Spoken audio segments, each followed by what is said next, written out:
त्रिस्तरीय पंचायत चुनाव के दौरान बलिया में दुभर के अंतर्गत सरिया गांव में प्राथमिक विद्यालय में बने बूथ केंद्र का एक वीडियो वायरल हो रहा है।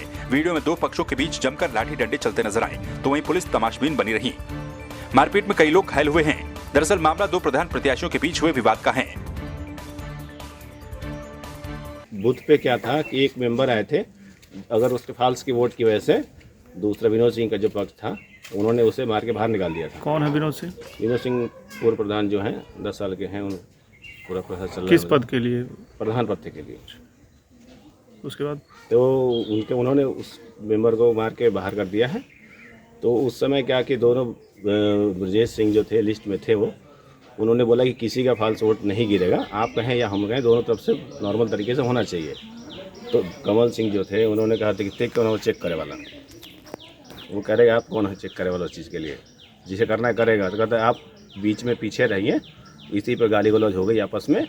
उन्होंने फिर ब्रिजेश को टारगेट बना दिया और सब पूरी फैमिली लग के उसको मारने लगी। मारपीट का सुबह 7 बजे से मतदान स्टार्ट हुआ। 1 बजे तक कोई घटना नहीं थी, लेकिन जैसे ही ब्रजेश सिंह ने आया, उन 2-3 लोग के साथ आया और गाली देना स्टार्ट किया। महिलाओं को गाली देना स्टार्ट किया। तुमको घूंघट उठा के देखो, सबको सब लोग फर्जी वोट मारे हैं। तो विनोद सिंह की तरफ से किया गया कि तुम अमर्यादित भाषा का प्रयोग मत करो। उसी बीच बचाव में ब्रजेश सिंह पहले हाथ उठाया, पहले विनोद सिंह का कॉलर पकड़ा, उसके बाद हाथ उठाया। उसी में सारे एजेंट जो भी जितने एजेंट थे दोनों लोग से हाथापाई।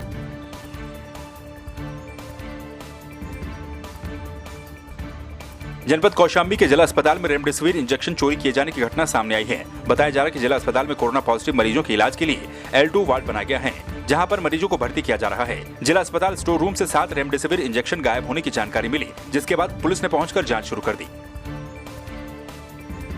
मैं 11:30 बजे, मेरे यहाँ ड्यूटी थी, मैं सामान 9 बजे निकालने आया था।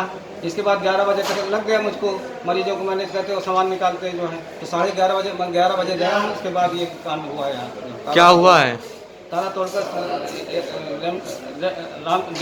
रेमडेसिविर इंजेक्शन 7 ठो निकाल ले गए। थाना मंजनपुर में जिला अस्पताल स्थित है, वहाँ आज सुबह सूचना प्राप्त हुई है कि 7 रेमडेसिविर इंजेक्शन चोरी हो गए हैं, जिसकी तहरीर प्राप्त हो रही है। मुकदमा पंजीकृत किया जा रहा है और इसकी जांच करके विधिक कार्रवाई की जा रही है।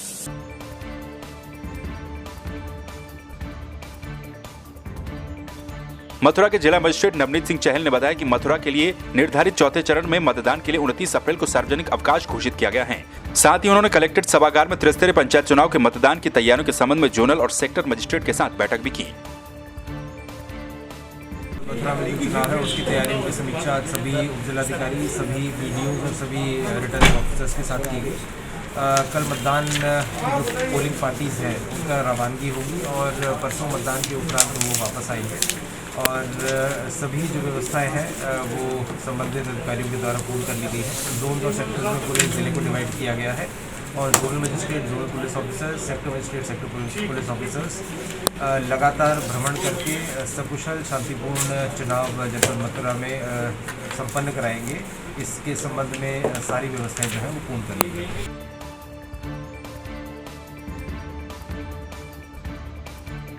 यूपी के ऊर्जा मंत्री श्रीकांत शर्मा ने मथुरा जिला अस्पताल का निरीक्षण किया। उन्होंने कहा कि सरकारी और निजी अस्पताल आपसी समन्वय के साथ बेहतर काम करें ताकि मरीजों को भटकना न पड़े। उन्होंने डीएम को बेहतर समन्वय सुनिश्चित करने के निर्देश भी दिए। साथ ही उन्होंने जिला चिकित्सालय में भी ऑक्सीजन प्लांट लगाने की योजना पर काम करने के निर्देश दिए हैं। थोड़ा कोऑर्डिनेशन ठीक रहे। हमने डीएम को आदेशित किया है कि जो हमने मजिस्ट्रेट बनाए हैं हॉस्पिटल्स के लिए उनमें समन्वय रहे, जिससे कि मरीजों को कोई दिक्कत ना आए। सरकार की प्राथमिकता है कि जरूरतमंद जो लोग हैं उनको तत्काल इलाज मिले। सरकार की प्राथमिकता है कि हम अपने लोगों को बचाएं। सर, ऑक्सीजन की और कोविड से इंजेक्शन की क्या स्थिति है इस समय? मतलब देखिए, कई जगह कमी है, लेकिन लगातार 24 घंटे प्रशासन के लोग, हमारे सब लोग काम कर रहे हैं और ज़रूरत जहाँ जितनी है उसको पूरा करने का प्रयास कर रहे हैं।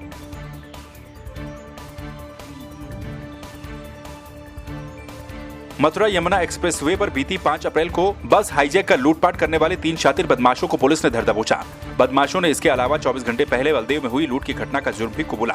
पुलिस ने इनके पास से नकदी, गहने और अन्य सामान भी बरामद किया है। सभी घटनाओं के वादियों से जब बात की गई तो अभियुक्तों का हुलिया व प्रयुक्त होने वाली मोटरसाइकिल एक समान पाई गई। इसी आधार पर एसपी क्राइम और एसपी आरएस साहब की अध्यक्षता में थाना पुलिस के साथ साथ एसओजी, स्वाट और सर्विलांस को भी लगाया गया। लगातार एक्सप्रेसवे पर चेकिंग कराई गई। इन सभी घटनाओं के पीछे जो गैंग है उसके 3 मेंबर्स को मुठभेड़ के बाद अरेस्ट कर लिया गया है। इस गैंग का गैंग लीडर योगेश, इसका साथी दुष्यंत और गौरव, इनको अरेस्ट किया गया है। इनके कब्जे से बस लूट से संबंधित 2 मोबाइल व उस घटना में प्रयुक्त हुई अपाचे और पल्सर मोटरसाइकिल बरामद हुई है और नकदी बरामद हुई है।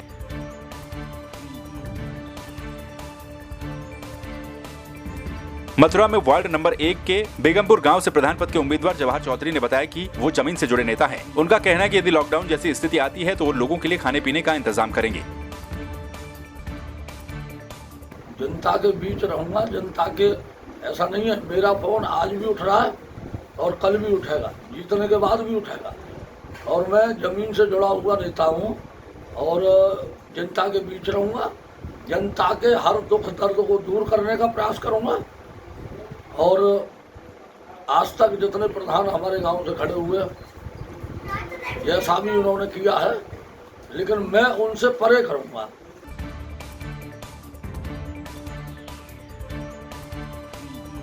बदायूं जिले के मूसाझाक थाना क्षेत्र के नगर पंचायत गुलड़िया की पीड़ित छात्रा ने एसएसपी से न्याय की गुहार लगाई है। आरोप है कि गांव का ही एक युवक आपत्तिजनक वीडियो बनाकर युवती का रेप करता रहा।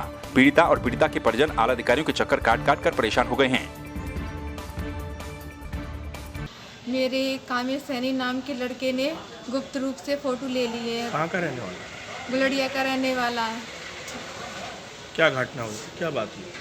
मैं जब बाथरूम में नहा रही थी, मेरे घर पे कोई नहीं था। मेरी किवाड़ें टूटी फूटी हैं, छत भी टूटी फूटी है। उसने मेरे गुप्त रूप से फ़ोटो ले लिए।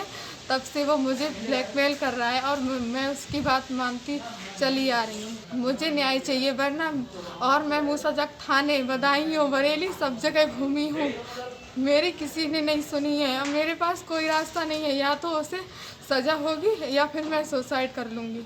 हमारी लड़की के साथ में बहुत अन्याय हुआ, उसने बहुत अन्याय किया है। हम तो इसे किसने किया है? क्या कामिल सैनी है, गुलड़िया का रहने वाला। क्या? बस यही बदतमीजी करता रहा, मैंने उसके साथ करता रहा। हम अपनी बेइज्जती की मारे दबते रहे, छिपाते रहे, लेकिन उसने नहीं माना, पीछा नहीं छोड़ा। अब कब तक छिपाए, फिर तो हद से बाहर हो गया।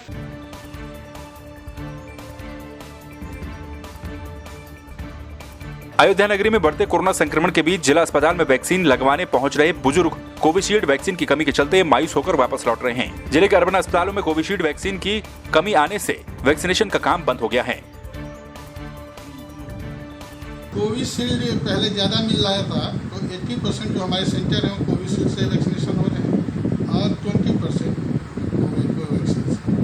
तो हमारा महिला अस्पताल और खंडासा में कोवैक्सीन चल रही है, बाकी सब जगह कोविशील्ड चल रही है। कोविशील्ड की मात्रा कल घट के केवल 1200 रह गई थी। तो जहाँ जहाँ पे है वहाँ पे कोविशील्ड चल रही है, लेकिन जिन जगहों पे ख़त्म हो गया उन पर हम आपूर्ति नहीं कर पा रहे, क्योंकि हमारे स्टोर में नहीं है। 6600 अलॉट हुआ है, जो गाड़ी गई हुई है वो सब मतलब एक बार ऐसा लगा है। तो आज तो नहीं, लेकिन कल से सभी सेंटरों में वो कोविशील्ड हो गई।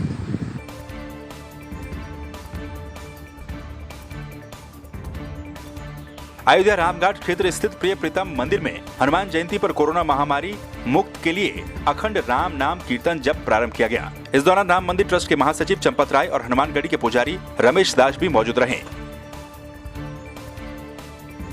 श्री प्रिया प्रीतम केलिकुंज में सीताराम नाम जप यज्ञ का प्रारंभ हुआ है। भगवान से